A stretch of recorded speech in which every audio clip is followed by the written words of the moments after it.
Ako po si Prince Mando. Nais ko po ipabot ang aking taus-pusong pasalamat sa mahal na Pangulong Duterte. Sa inyong kabaitan at kabutiang loob, pagmamahal.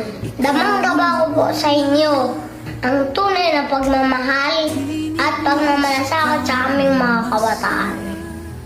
Sana po mayakap po kayo ulit kasama mga kabataan.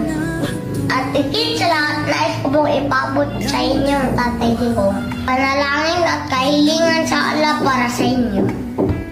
Dalahin ko po sa Allah ang iyong magandang kalusugan.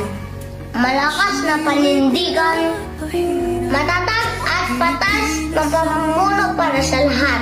Dalahin ko po sa Allah ang iyong tagumpay at kaligtasan. Mula sa lahat ng banta ng pwersa ng kasamaan, sa araw gawin niyong paggalak sa tungkulin para sa aming lahat.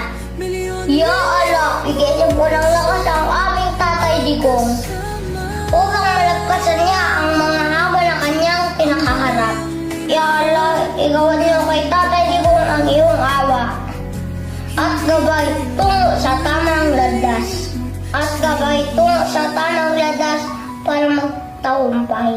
At higit sa lahat, ang kapayapaan ng sambayan ng Pilipino. Amen. Ako po si Prince Mando.